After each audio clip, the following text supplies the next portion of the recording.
My name's Alan Moore. I write comics.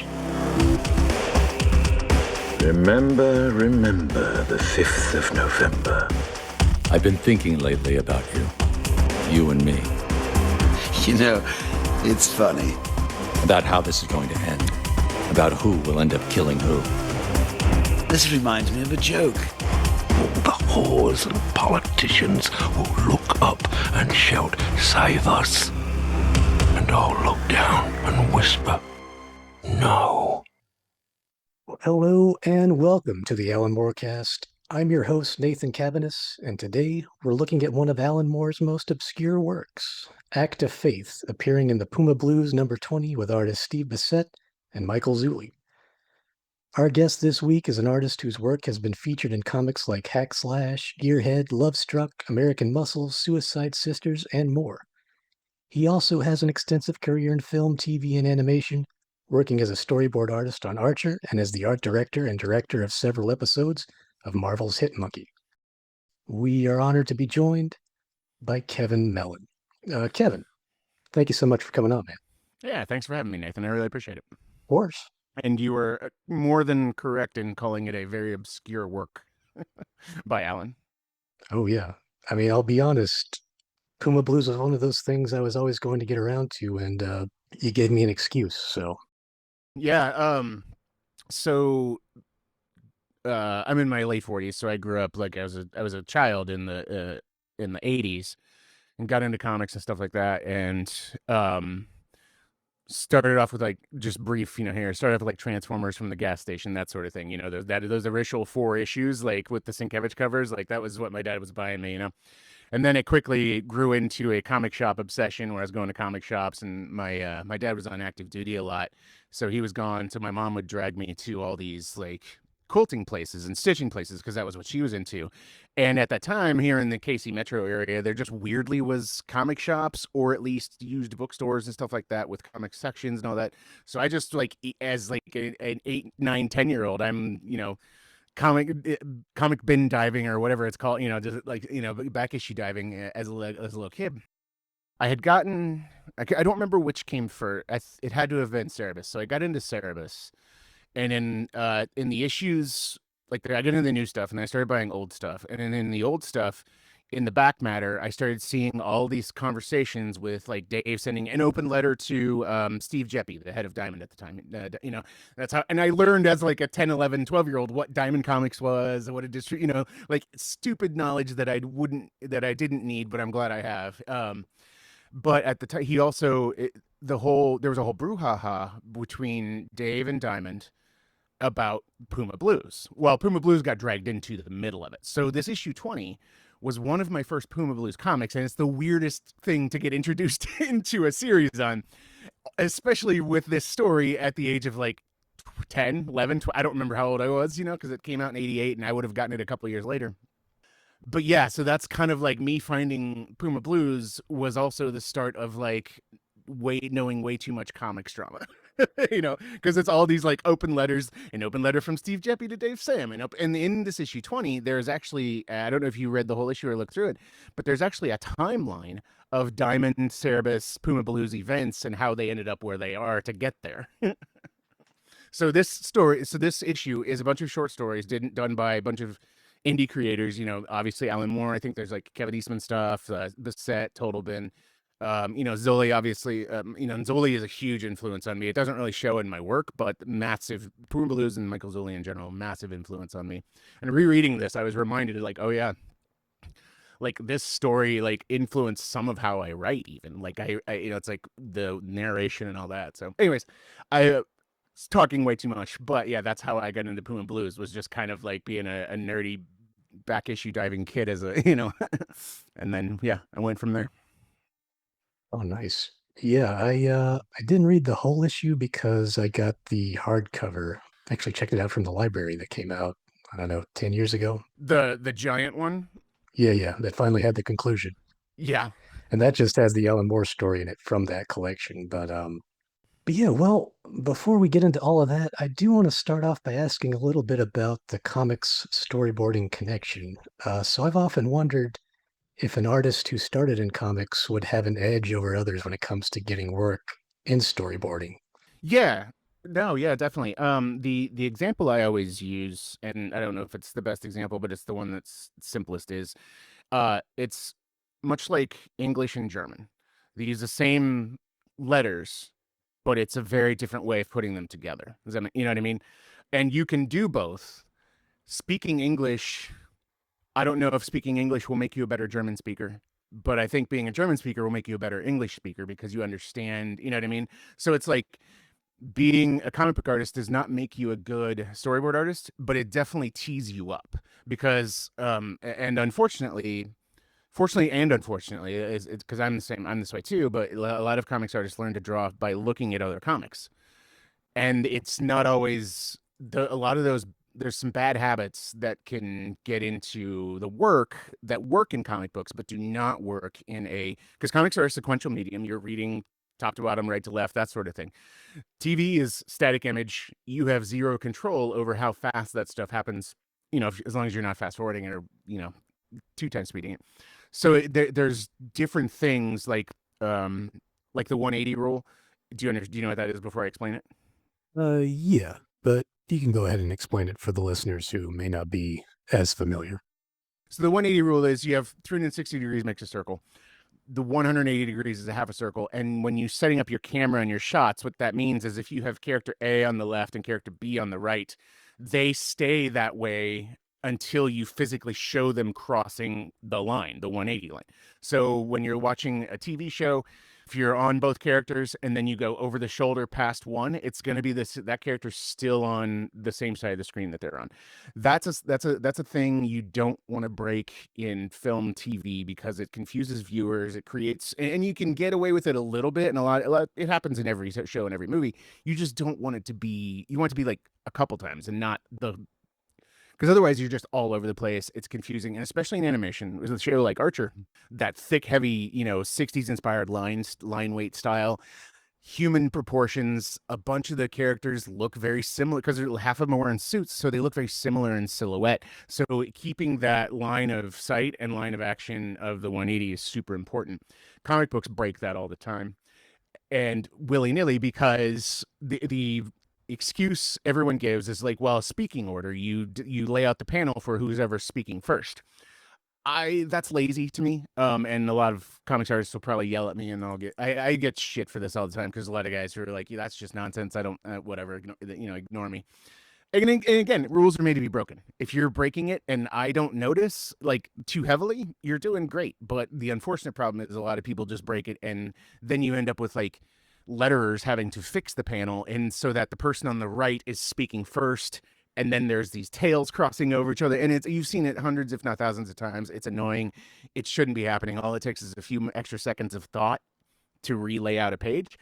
All that said, that's one of the differences. The other difference is you're composing for, in storyboards, a single frame. You're composing for that, and you want to have the next frame, the next shot be equally as composed, like well composed. In comics, it's actually harder to compose a comic book because you're not only composing one panel, you're composing the panel next to it because they have to look good next to each other. You're composing the panel below it and the whole page, and then on a looking at two pages at the same time. And normally it's not a double page spread, so it's like page 2 and page 3.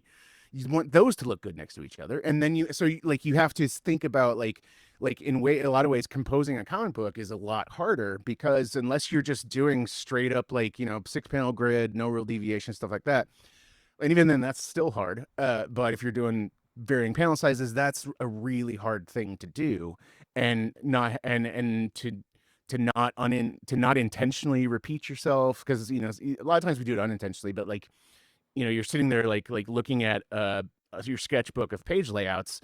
I look at it and I look at I use Clip Studio, and it's got like a whole comic view that I can see all the pages, and I will look at them next to each other. That's in tiny size, just to make sure oh, these two spreads are very similar in layout. Do I intentionally want to keep that, or do I want to adjust it? Like stuff like that gets into the thinking process. Whereas in storyboards, you're not worried about the shape of the whole thing in a sense as a package. You are, quote unquote, but not the way a book is. And that's some of the differences. And like I said, the very long-winded version of that, of the short version being like it's two different languages using the same tools. There's still grammatical structure. There's still object, subject, stuff like that, like with language.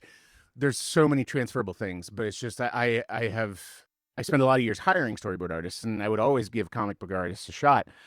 And I would say like 7 out of 10 weren't there, even though they're phenomenal comic artists, they just didn't have the mindset of doing it, of what storyboarding is, and they could get there. But when you're hiring and you need someone to start in 8 weeks, you don't really have the time to train from the ground up. Even though I did end up doing that with a few people, like especially I would hire younger people, fresh out of college, and basically just like ground up retrain, train their brain and how to think about stuff. So anyways, that was an overly long answer. Apologize. Oh, no, that's all good. That's all fascinating. Yeah, I mean, a lot of the artists I loved in the 90s and the 2000s, I look at what they're doing now, and it's usually they're in animation or they're in video games. So I kind of had like a weird route. I was doing indie books. I had just done, I'd done Gearhead was my first graphic novel with Dennis Hopeless, and then we did Love Struck as a follow up to that.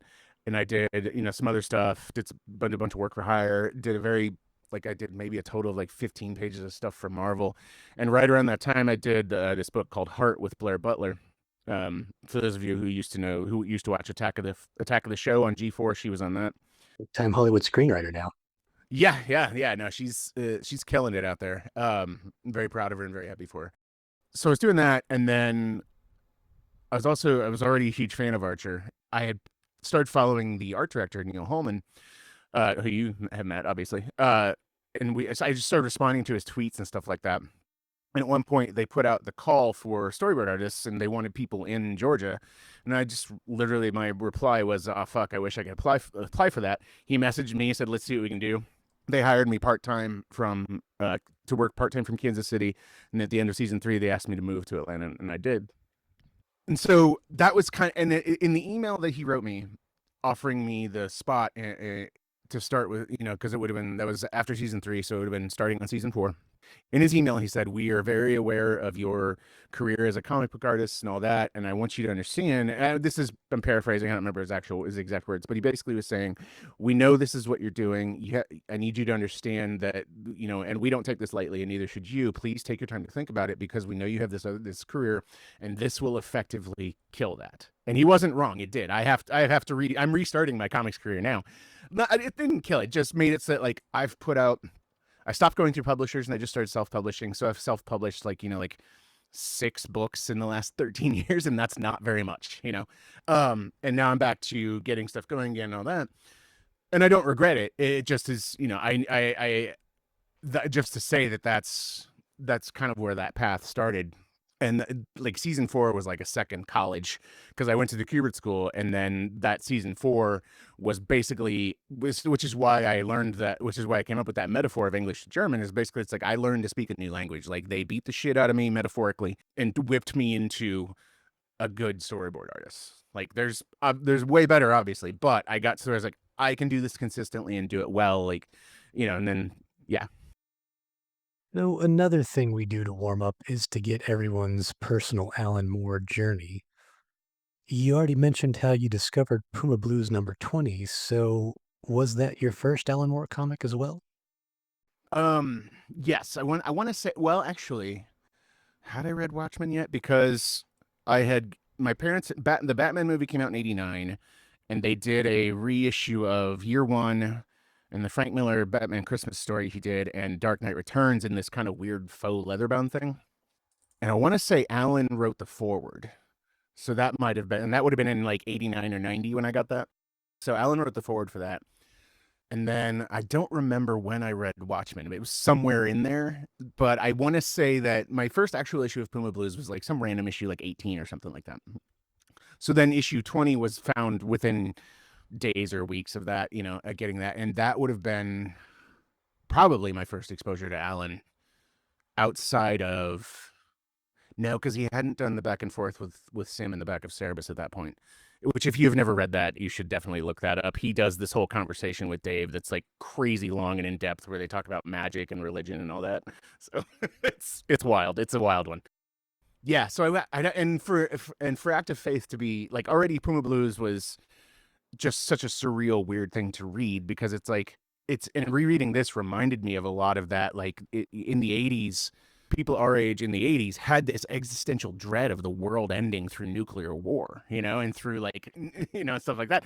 And hey, look where we are now. But yeah, it's interesting because, like, if you go, if you read the if you don't want to read the book or just read the synopsis, it's a wildlife conservationist living in a poison land and trying to make sure that, like, trying to keep these rays safe and stuff like that, while also dealing with the fact with Chernobyl and the World War III and the death of his father. Like, it's a very strange, like, concept. And the manta rays really aren't discussed super heavily. They're just very surrealist imagery. So it really was this, if I remember correctly, and someone will probably call me out for being wrong, but this really kind of explored, like, how the manta rays worked and stuff like that, even though it's about a dude jerking off to a bunch of manta rays fucking. Like, it's very, yeah. So yeah, especially, it's like, and you can imagine the weird effect that this would have on, like, a, let's just say I was 12 when I got it, like a 12-year-old's brain, because it's like, I'm going through puberty. I'm having all these weird, it's like weird thought, like, not weird thoughts, but just like, you're dealing with puberty, dealing with hormones, dealing with, like, like every preteen dude, like, goes through, like, angry phases where you don't know why you're angry. It's just all these hormones running through your body and stuff like that. Or it's like, and this story kind of really, in its own weird way, was like a way to process that. Does that make sense? Oh no, yeah, totally. I mean, that's always been a big part of Moore's work, is exploring sexuality in a pretty frank, mature way. Yeah, yeah, very much so. Yeah. You know what? I read Watchmen way late. Now that I realize, I didn't read it until I went to the Kubert School, because it was I was being so contrarian. It was so, like, everybody talked about it, and all the image creators in the early 90s, they were all just doing Dark Knight and Watchmen, and now that's all anybody's still doing, really, with all their grim dark books and all that, and I'm probably guilty of it too. So I think it's kind of like I've never seen Forrest Gump, and I never will, because I'm just being a contrarian dickhead, and that's how I was about Watchmen for a long time. But then when I finally read it, I was like, oh, okay, yeah, it's really fucking good. So, Yeah, it turns out it holds up. yeah, yeah, Well, let's jump into the main topic today. Running from 1986 to 1989, the Puma Blues was a black and white title from the creative team of Stephen Murphy and Michael Zulli. Set in a post-apocalyptic near future, the meditative series follows main character Gavia Emmer, recruited by the military to study and capture mutated wildlife, including flying manta rays who have evolved out of the water and now soar through the sky. Although the series is a little bit more than that. But yeah, not really a plot-heavy series, this Puma Blues. yeah. It's a weird one. I won't belabor trying to describe it at all, but, like, at a certain point, like, you read up through issues, like, say 15 or whatever. I forget when the shift was, but there just becomes this shift where it's all inner monologue and weird dreamscape stuff. Like, the first issue I got, like, it's this one where it's like a rhinoceros, and it's looking down on the cover and all that, and then you go inside, and it's like, and it definitely influenced, because I do this in my work too. There's all these weird transitions where it's like you're wandering through pubic hair, but then it becomes a weird alien landscape, and there's, like, all this other stuff. Like, it's weird, but and I don't know, but I unabashedly love it. Like, yeah, go ahead. Sorry. No, that's all good. I mean, yeah, the thing that really stood out to me with this story is how the marriage of words and pictures really work here. So you could almost call this an illustrated piece of prose fiction, even though the illustrations are laid out in comic book form. It's also unique in that if you took the art away, you're still left with a pretty compelling piece of prose fiction in its own right, just from the captions alone. So I can find this approach to be fairly alienating as a reader if it's done poorly, because sometimes it feels like the words and the pictures are almost competing for your attention. But that's really not the case here. Even though both elements work perfectly fine on their own, they also come together in a pretty symbiotic way. Yeah, it really is the kind of thing that works that should not work in the hands of lesser people. We see this all the time, where there's these walls of text and images, and they just aren't working with each other because there's a lot of telling and no showing. and they're not giving space for the art to, there's no editorial mindset going on being like, I don't need to say this because the picture does it. Whereas this, because it's the dichotomy of what the art is doing, what the story is doing, and what the words are doing are two separate things that really join up in the it's a 4-page story, but it really joins up. It meets itself like at the top of the last page is when it really kind of like starts to make sense. And for those who haven't read the story, it's 4 pages of manta rays flying around doing a mating ritual. And because the water is toxic, they flirt with death. They flirt with each other, but they also flirt with death by mating just above the thing that will kill them. And that's what the story is about as well, too. It's kind of like how there's a point in it, when we'll get, I'm sure you probably have notes on this, but there's a point in page like 4 where it goes from him talking in the past to being in the present and being with his partner and like being like, do we bring kids into this world when like, this world is the dangerous, like polluted, poisonous water that could kill us? How can we bring children into that? And that's a very valid thing that I think most people of any generation go through in their minds, no matter what's going on in the world. There's always a, like, I think anyways, you're scared to put someone else through that. So as much as like childbirth and having kids is a wonderful thing, like it also is, and I don't have my own, my girlfriend has 2 and they're great. I watch her get scared for the world, like for how they, and then that's a heavy thing. And I think this, I don't know how old Alan's kids were when he wrote this and when this came out, but you can definitely tell like he's been through that himself, Yeah, I think they were still pretty young, so I'm sure these were things that were all weighing heavy on his mind. Yeah, yeah, and especially, late 80s, at the time that this came out, the Berlin Wall had not come down yet, so there was still, and Russia had not been broken up yet, so it was just these heavy world things, let alone what was going on in the US at the time. A lot of people like want to say now, like, oh, those times were better, and I'm like, no, people were scared as shit then too. For all the good that there was, like, yeah, we didn't have the internet to rot our brains, but we were still rotting our brains in other ways. So, Well, this argument pops up online every so often in comic circles, what's more important, the art of the story, the writer or the artist? But I feel like that's missing the entire point. It's both working in conjunction with each other that really makes comics the art form that it is. And I think this story is a prime example of how Moore, Bissette, and Zulli really pull that off. I mean, even though you could accuse Moore of showing off with the clever, florid wordplay from time to time, it's never at the expense of the art. it's really not. And even though, like, the 3rd page in the story is a quote unquote splash page and there's a giant wall of text on it, it's composed and it's compositionally it works, and you understand why it's laid out the way it is, and it all is part of the art. And that's, even if you're not talking about writing, just talking about lettering needs to feel like it's part of the art. Like that's the biggest problem with, I digitally letter myself, so don't anybody think I'm, not talking shit about myself too, but like digital lettering right now is so much now.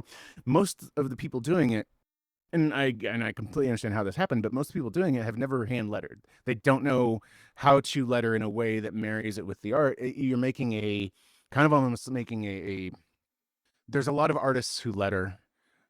Not all letterers are artists. And that's not a dig. It's just kind of like saying like there's a lot of artists who write, not all artists are writers, Same thing, or if you flip it, I don't know. I just think that there's something so special when all 3 things come together, especially in most major big 2 comics, Marvel and DC stuff is assembly line. There's very rarely one person doing more than just inking themselves anymore. It's like you're very rarely going to get the all in, the Frank Millers or the all in one people. They exist and they happen, but it's just not the way the system was structured for how the direct market works. But yeah, getting back to your actual point though, which is more important, the art or the writer? Neither, because you can't do one without the other. But where I tend to bump against that is I can show you either an unlettered book or an intentionally silent book, and it's still a comic book. But if I hand you a script, that is not a comic book. A script is not a comic book. It is not a movie. It is not a TV show. unless you write a prose thing, it's not a book either. It's not a novel. Novel writing and screenwriting and novel writing and comic writing are very, very, very vastly different skill sets. Again, English and German, you know? So I think that when you understand that it's a comic book because it has art, only then can you start to evaluate it on the merits of the execution of it. It's really hard as someone who does both, but who mainly people know me as an artist, but I write a lot, you know, all that stuff. As an artist who is, you know, basically like trying to convince people to let me quote unquote let me write more stuff, I understand where that instinct is on writers to really overvalue their contribution. As writers, we spend so much time living with these people in these worlds in our head. And while it really only takes a matter of hours or a week to write a script, and then the artist will then spend weeks to months to years of their lives drawing it, you know what I mean? Like that's where you get into kind of people wanting to, rightfully so, validate their part of the process, you know, and it's understandable. But what it does is what the whole writer artist argument thing does, in my mind, in my experience, watching it happen and seeing people get overly mad about stuff, is it really shows how much that assembly line process has made it so we don't talk to each other. And we're not sitting there and like having organic conversations about the work, about creating, and making sure that everyone in the process, you know, the artist and the writer, like, you know, and colorist, whatever, that they all understand that they all are important cogs in this machine of the book. It is not the writer is not the horse. The writer is not the buggy. We're all, you know, we're all part, we're all each thing, and we're never one thing all the time. Sometimes the artist is the horse leading the charge. Sometimes the writer is and it's all just kind of like, you know, your station of quote unquote importance shifts. So sometimes it's like, I know I'm reading a script and I get to a really heavy dialogue scene and I go, all right, I understand why it's this heavy. Can't really edit it down. All this information needs to be there. But that's where my storytelling job comes in. I go, okay, I am not the star of these 2 pages. What's being said is. So how do I support that? Then comes to a fight scene and I go, I am the star of these pages. I am going to, you know, I'm going to make sure that this, you know, so you kind of like figure out and the same thing happens in storyboarding too. It's like the easiest joke that's made about writing for comics and writing for TV and movies and stuff like that is, and then they fight. And then you have to make that, you know, a writer writes, they fight. Good luck, you know, or, you know, and I mean, not a lot of Archer scripts were like that. But there was a couple, like I worked on a couple fight scenes where it was very much like, this needs to happen and this needs to happen. Otherwise have fun. You know what I mean? And I'm paraphrasing, obviously. Adam's a wonderful writer and he's very good at choreographing on the page. But we also would get in there and be like, all right, as long as these important beats, story-wise, or mostly jokes, but story and joke-wise, as long as these things are here, we kind of play around with and would figure out, you know. So, but I do the same thing in a comic. Like when if I get a script from someone else, the first thing I do is I reformat it. I take it, and especially if I get it in that shitty Word comics formatting form, I don't know if you know about that, but I hate it. I hate looking at it. I dump it in the final draft, reformat it so it looks more like a screenplay. I get rid of all the page and panel breakdowns, and then if it's written well, and I've been fortunate to work with a lot of really good writers, but if it's written well, those breaks that they put in, even though I threw them away, I'll still feel that. I'll be like, oh, this is the page break. This is, you know what I mean? But it gets me sitting there. So I'm just focusing on the story and what happens and what they're saying rather than thinking about this is panel 1, this is panel 2. And then I find those beats. And the same thing in storyboarding. It's like with storyboarding, it's easier because there's no, other than act breaks for like TV shows, which I don't know how much that's a thing anymore because the landscape but you still have act structures. But with Archer, it was very much like, we have act breaks because those are where the commercials are supposed to go. You know, like it was very much intentioned. Otherwise, you just get a network that's just going to put them wherever they want. But yeah, I as an artist, first person, yeah, I'm always going to sit there and be slightly biased. But as we said at the beginning, like the argument itself, and as I said, you know, a little bit ago, the argument itself doesn't take into account that this is supposed to be a collaborative medium, and it's that, you know, the best writers are the ones who say this is a conversation. You got a better idea, let's do it. you know, because most writers are not artists, and they understand that they are ideally working with someone who is a co-author. And that's why it's the other thing that I say sometimes publicly that makes some people mad is that drawing is writing. Writing is not drawing, but drawing is writing. And I am even though it says written by, I am still on all the stuff I've done, you know, with very few exceptions, I am still a co-author, and I influence and I make decisions that are writing and editorial when I'm drawing these books. Yeah, that's always been my argument too. Like, you take away the words, it's still a comic, but you take away the art, and you just have a collection of weird, distended words hanging on the page. Yep. Yeah, I did a talk a couple years back during COVID. I did a few like Zoom lectures and stuff like that, and but they were one of them was called "The Script is a Problem," and the idea being that the script is a blueprint slash work order, and you as the builder of it, you sit there and you look at the blueprints. The blueprints are not a house, you know, much like the script is not a comic book. So then you have to sit there and you have to go and like go through and make sure that everything is structurally sound and put all that together. Like for those in your audience who have never seen an Alan Moore script, they are famously verbose. Like we're talking a 20-page comic would be anywhere from like 40 to 60-page script. And in his mind, from what I remember reading of him talking about it, he's like, I'm writing it to amuse myself and to amuse them while they're reading it, you know? So he'll sit there and he'll spend like I think the famous example is he spent like a page describing the moss on a Swamp Thing panel or something. You know, I hate that style of script writing. And and I laughed when I found out. I've read plenty of Alan Moore scripts. They're great. They're fun to read. If I were having to draw one, it would be such a pain in the ass because I would have to, and I laughed when I found this bit of information out, but I'd have to do what Eddie Campbell did on From Hell. He had his wife go through, like he would get these scripts from Alan. He had his wife go through and highlight the important parts that he needed to actually draw. And I'd be like, that's me. Like if I get a script where like I have this, this is a self-imposed rule, so this is nothing anybody else should do or care about unless it helps them. But I try when I'm writing a script, whether it's for myself or for somebody else, one page of script is one page of comic. I try to be succinct and edit myself down so that it is tight and bleeds over. Sometimes I'll get a couple lines or a panel that ends up on the next page, but the effort is self-editorial because I know that I am not a fan of like overly verbose, you know, descriptions or dialogue, because also as an artist, my job is to design the damn thing. You know, I'm the director, I'm the casting agent, I'm, you know, the DP, I'm lighting and all that. So it's like, that's where, you know, like for me, I like less information because I make all those decisions. And if the script is written well, in my opinion, you feel all that and you get all that. But there are plenty of people, like I know so many people, phenomenal artists who they appreciate the level of detail in a lot of scripts. They want more of that and not in a bad way, because they're like, oh, that's just less work for me. Like, and I get it, because you're not doing 15 different jobs. You're doing a couple as like, you know. Well, this is also foreshadowing a lot of later work for Alan Moore.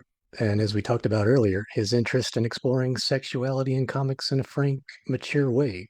So, most of the comics at the time and before, you really just had the juvenilia of superheroes where ideas around sex are either virginal or deeply repressed. But Moore seemed determined to change all of that. And that ultimately reaches its apotheosis in Lost Girls, being very frank. But I think this story, short as it is a key part of that evolution in his career. And it's also interesting because I assume that Murphy and Zulli all let the guest creators pretty much do whatever they wanted. So for this issue, it's interesting that this is what Moore chooses to write about. Yeah, the issue itself was a benefit issue, to raise money to cover legal costs and to raise money to cover costs that were lost when Diamond, because Diamond, wrongly so, they were mad at Dave Sim. Dave Sim was publishing the Puma Blues because at the time he was publishing a couple other people besides himself, and this is what led him to stop doing that because he realized it was just more hassle than it was worth for him. But the issue itself had basically it was just a who's who of like late 80s black and white boom creators. And because Puma Blues was because it was such a polarizing event for indie creators, that Diamond did this, and it basically was it was all of them going like, they could take away, like, because at the time, we're back to this now. Like, most people with the direct market only know that there was diamond for the last like 30 years. Part of the reason is that is well, I'll leave that alone, because that's more rambling. But what most people don't realize is at this time there were about 15 to 20 different distributors, and Diamond was one of the biggest, but they weren't the only one. Like, there was a bunch. You had distributors that were by region, some were by state, stuff like that. And Diamond eventually devoured all of them or ran them out of business. And now we're back to a place where with Diamond gone, we're back to having a bunch of distributors, which is interesting. To see it all come full circle. But you have all these disparate things because the concept of Puma Blues, as you read a little bit ago, is so odd that you can kind of do anything in the world as long as it's just like, okay, there's a dude, there's some woods, show a bunch of, like, half the books, half the issues are just Michael Zulli drawing pretty pictures of pumas and leopards and like birds and stuff, and they're amazing. And then there's this weird story going on. So this one fits in with that so well because it's this self-examination, and it's this weird like coming to terms with like adulthood, the themes that the book dealt with is very much all Alan did it in 4 pages here. Like, without having a real plot or anything, but he just really deals with human things while showing a very unhuman thing on the page, of these manta rays. But it's one of those things where it's like if you just saw as you mentioned earlier, if you just saw the art on this, you would think it was a weird story about manta rays fucking. Seeing it with the dialogue, you're like, oh yeah, this is a weird story about manta rays fucking. But it's personal journey of like understanding yourself as a human being and kind of like the world around you.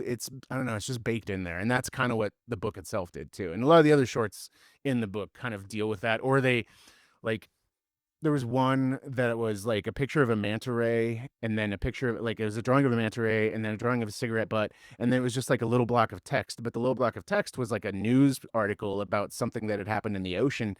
And you're sitting there, it's weird, but it makes sense in the context of all of this. Yeah, let's get back to your Alan Moore sex thing. So I have not read Lost Girls, which I probably should at this point. It's been out for like what, 2 decades now. Yeah, it's been finished for a while. Yeah, I just remember it being an ongoing thing that he would get talked about in interviews in the 90s. So I just, yeah. I mean, for all of its reputation, it is a very good piece of work. I mean, it's pornography, but it's pornography with a pretty compelling story. And Melinda Gebbie is just an incredible artist. Yeah, she's phenomenal. If I remember right, they talked in interviews about wanting to make porn for intellectuals or something like that? I may be paraphrasing, but yeah. Yeah, you talk about the difference between pornography for the low class and the high classes, that the higher classes would call it erotica, but it was basically the same thing. Yeah, exactly. Yeah. No, I don't think this story is erotic in any way. I think as a kid reading it, like as I mentioned earlier, going through puberty, being 12, discovering like, it's like, my dad being shipped off to war, like, because he was part of the first Gulf War, stuff like that, like discovering all this, going through all that, like the sense of uncertainty about the world and the future is so heavy in this that you can't, like, even though the guy's talking about jerking off, like there's nothing sexy about it to me. And that was and as a kid, it's like as a 12-year-old, like you just, uncontrollable boners all the time. Whereas this, and then to find something like this and be like, there is this, like, you would start to understand why sex and death are so conflated, or like it's always kind of like, is that, this story kind of like puts those thoughts into motion for me as a kid in a way that I probably would never have considered otherwise, or at least not considered so early. Yeah, it's like there was also an issue of Swamp Thing during the outer space issues. I think it had the really experimental art from John Totleben.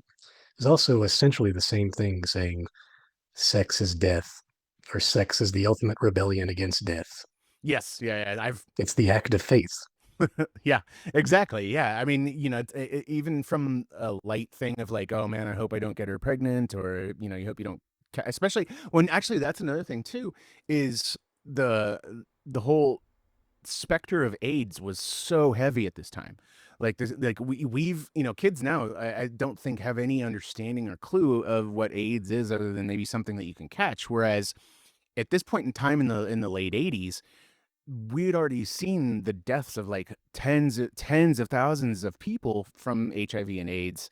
And it was this epidemic that was being dealt with like in kind of like when you look at it now, it's like, God, that's like the worst way to deal with this. And it's like, as a kid, this story speaks to this, Active Faith speaks to this, but it's like, I remember it's like, they had done such a good job that for like my I feel like I'm not the only one, but for a lot of us of my age, that generation, like they made sex very scary, and they made it so that it was something that would like, and especially growing up in the Midwest, growing up in a Southern Baptist church, like, it just all was compounded into this, Dagwood sandwich of like, just don't, death, evil, bad, all that kind of stuff.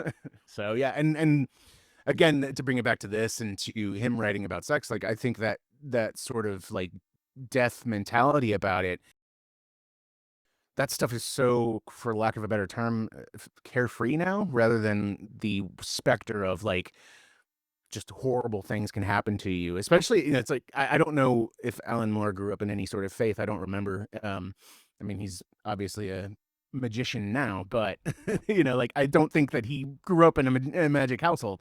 Um, so it's like, but knowing that he grew up in England, I can only imagine, growing up in the, I forget who was the prime minister in the 80s. Probably Margaret Thatcher. That's it, Thatcher. Thank you. Yes, because because Dave put her into Cerebus, and it was a scathing caricature of her. Yeah, I learned one thing when I was a kid from British comics creators is that Margaret Thatcher was the Prime Minister of England, and most of them really didn't like her. Yeah, so I can only imagine, Alan with his story brain and his kind of, already his outlook on things, like that. There was probably that weight of oppression over there too, for, about like, not just with war and all that, but about your bodies and what you're allowed to do with them and all that kind of thing. So, Well, another thing I'd be curious to hear your take on is Zulli's overall style. So he's inking Steve Bissette here, but one of the things I hear a lot from fans when they talk about art and comics is they always say, "Oh, it's so great. There's so much detail." But the more I've studied and learned about comics art, or the more impressed I am with the Alex Toths and the Darwin Cooks and the Marcos Martins, that very clean line simplicity. But at the same time, I still love Zulli's work. I still love the intricacy of someone like Brian Bolland. So yeah, I'm curious to hear your thoughts on that detailed, very intricate art in comics versus the more clean line, simplistic style. so yeah, I love both, and I think both, Active Faith is very much. If you look at Puma Blues, you wouldn't know that Steve Bissette penciled this story because it looks like Puma Blues. Like Zulli just went in and made it his. There's a couple of things that are, and Bissette, for those of you, there recently was a Kickstarter. He did a book called Tyrant back in the 90s. It was a dinosaur book that is incredible. It's silent, and it's all about, his goal was to do like 300 issues like Sarah, some crazy amount of issues where it's the life and death of a dinosaur. And it starts with the birth and all that stuff. And it's beautiful. Accurate foliage and all that stuff. He never really finished it, and so they did a Kickstarter. So I'm excited to get that. I just wanted to just hype that up, just to say, hey, if anybody does look this up and wants to see more Bissette stuff, go look that up. But anyways, the detail thing for me, like the example I use when I'm training storyboard artists or explaining talking to people, I talk to a lot of students, especially young animators coming up, who ask questions, and I go, if it doesn't work as a stick figure, it doesn't get any better the more lines you add to it. If it doesn't work and and that's why, the Toths and the Darwin's, stuff like that. And even modern people, like, you got Somni, you've got Gavin Guidry, you've got people doing that sort of thing. Not that, they're in that same vein. Like, they work, like, if you look at Somni's pencils versus what he inks, he pencils way more than what you actually see, and then he decides rather smartly to black it all out, like when he's inking. And those sorts of decisions are high level composition, cartooning, and author decisions. You know what I mean? Whereas the lines, the amount of lines on something, as we saw in the 90s, the amount of lines on something doesn't make it good. We saw a lot of people, but we also, the best of those were good, and they just liked doing a lot of lines. So it's a lot of like, what's your intent?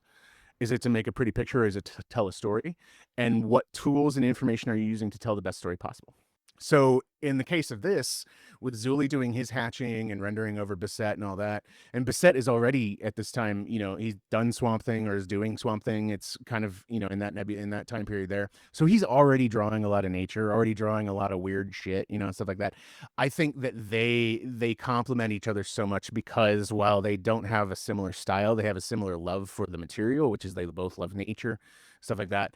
But when it comes to inking, when it comes to that in a larger conversation, where you have independent work like this that comes from very few hands, you can really be on the same page, literally on the same page, but you can be on the same page with each other as far as like the emotional intent, the story intent, and stuff like that. Whereas when you're in the big two and it's assembly line, especially back in the day, it's like the writer and artist may never have had a conversation with each other. The artist and the inker may never have had a conversation with each other. The colorist most times didn't have it's all, some of it is intentionally, editorial does it intentionally in order to kind of control things. And sometimes it's just like, we need this yesterday, it's got to go to print tomorrow, like, so you do what you do, it's like you hear the stories of like in the Homage Studio days, like Jim Lee, Will Portasio, and all those guys. It's like, oh shit, this X-Men issue needs to get done, so yeah, we're spending the weekend locked in the studio and everybody's inking and drawing on every single page, like those are honestly, those are the best issues of Jim's Uncanny Run, is those ones where it's like, when you're able to have a conversation with each other, when you're able to work literally with each other, like, and not against each other. And now, a lot of people are working against you. When I say against each other, I mean, like, if you're an inker and you don't know this penciler and you get a stack of pages to ink and you have to have them done by Friday, there's no conversation with the penciler about like what's important to them. You're sitting there and like, this is why people get mad about Joe Kirby's inkers. Like, I forget the guy, but there was one of his inkers that everybody hates. Well, yeah, gosh, I'm blanking on his name now. It wasn't Joe Sinnott, was it? It was somebody else. Vince Coletta. No. Yes, you're right. Sorry. Yeah. It was Vinny Coletta. But you look at the photocopies of the pencils and there's all this detail, and then you look at the book and Vinny just blacked it out. Or he erased it. Yeah, or he erased it because Vinny was sitting there going like, I got a deadline and I got to get this done. Yep. Yeah. And that's not a conversation that you can have that creates the best work, like it really just, it's sometimes, like, very rarely, like I just adapted a movie into, I wrote and drew this graphic novel for Z2 that's coming out in the fall. And the movie does its thing, but to make it a comic book, I had to write, like, I had to add narration because there's barely any in the movie, and I had to sit there and like, well, you can't just look at 80 pages of this and just see kids walking around town. There's got to be a voice and a thought, but then I'm also sitting there going through with my editor going like, all right, I've got this 120 page script down to 90 pages. How do I get rid of these last 10 pages? Because we had a budget and time and all that stuff. And it's just going through and just being merciless, but it was a conversation. But because the writers of the script, they were in on it. They were with us, and they came back and they were like, man, some of this, we wish we'd had this dialogue when we were making the movie, or this this narration and stuff like that. And then there's other stuff that I'm like, oh man, you kill your babies. There's stuff that I liked in their movie or that I had come up with in the script that just had to go, and but you talk about it, even though there was a time crunch, we talked about it, we explored the options and stuff like that. And that is what happens when you have a collaboration like Bissette and Zulli, or like Bissette and, I forget who inked him on, I don't know. When you have, there's a reason runs like that are so historic. There's a reason why, like, because it is a collaboration. You can feel that. Like, it's almost like, it wasn't like done separately. It was done together, or at least like in tandem with each other. And anyways, back to the more lines thing, since I deviate and ramble a lot. I was coming up drawing comics. I taught me, it's like I started learning how to draw, like, and it's, I'm sitting there recreating Youngblood covers but making it my characters, even though they look the same as the Youngblood character, but I'm sitting there doing all that hatching, doing those lines, all that stuff. And it wasn't and I had that sort of style, and it wasn't until I discovered Chris I'm gonna say his name wrong, probably, but Chris Bacalo or Bacalo, however you say it. I think that's it. Yeah, Baccello. Bacalo, yeah.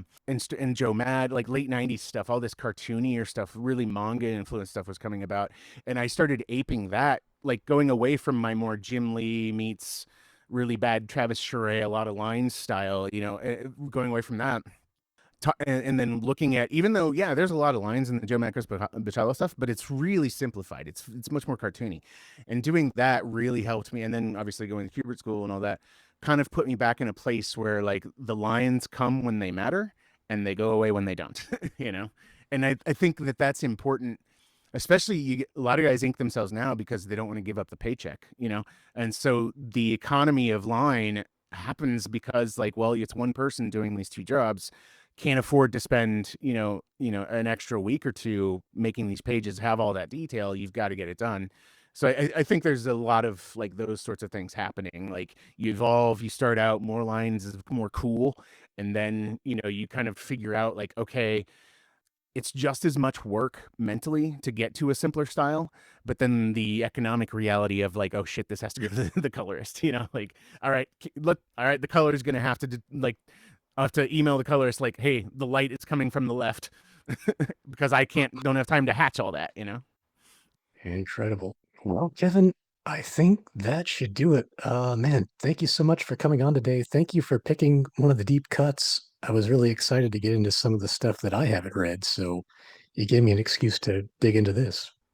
Yeah, well, and I don't know what your conversations are like with I'll have to listen to your Neil and Van episodes, but I hope that I didn't ruin what the show is. So Oh, no, not at all. I don't know how deep in the weeds you guys normally get with talking about the actual story and stuff. Since this was just a 4-page story, it's hard to kind of really go in depth on it other than me, the way I rambled about the show, about the series as a whole. But if y'all haven't, I highly recommend just checking out Puma Blues, even if it's even just from I'm going to look at pretty pictures aspect, It's a beautiful book for sure. Well, before you go, is there anything you'd like to plug? Sure. KevinMellon.com, 2 L's. I have a book called And Out Comes the Wolf coming from Z2 Comics. It actually is available at San Diego Comic-Con, although this will likely come out after this weekend. But, if you're lucky enough to pick a copy there, but it'll be out through Z2 and in comic shops in the fall. And then what else do I have? I am working on putting out more of my book, Suicide Sisters, so that'll be coming in the fall, early spring of 2027. And yeah, that's about it. I wanted to ask, what about the comics punks, those horror black and white books? Yes. So I've there are 3 one shots that I did, and I've been doing Third Eye Comics exclusive versions of them it's this with new Third Eye exclusive covers. There are 3 total. We've done 2, and I'm prepping the 3rd one to put out. It's just Steve is. For those who don't know, Steve is the owner and runner of Third Eye in Annapolis, Maryland. He owns 9 shops now. I think they just opened their 9th store. It's incredible. But yeah, he's been busy with that. I was busy writing and drawing that graphic novel, and then I did some storyboarding work, and then he and I are getting ready to do that other Comics Punks drop, but also we have plans for more stuff in the Comics Punks label that I sadly can't talk about until it's actually a thing. Thanks once again to Kevin Mellon for coming on today. Do make sure to check out Kevin's website at kevinmellon.rocks to see all his comics and other projects he has in the works. Next week, we'll be joined by writer-artist Tony McMillan to talk about Spawn number 8, Alan Moore's introduction to the Image Comics fold. The first in the famous guest writer run of issues on Todd McFarlane's signature character, Spawn number 8 is an important comic for a number of reasons, all of which we get into in a pretty lively discussion. Until then, please do subscribe to the Alan Moore Cast on your podcast app of choice so you don't miss any upcoming episodes. The Alan Moore Cast is also available on YouTube at the dedicated Alan Moore Cast channel, so you can also check us out there if you're so inclined. And if you could leave a rating and drop a review, I'd greatly appreciate it. You can also find us online at Instagram at the Alan Moore Cast for updates and announcements regarding future episodes. And that should do it for this week. Thanks to Michael Flug for the theme music, and thank you so much for listening. Until next time, praise Glycon.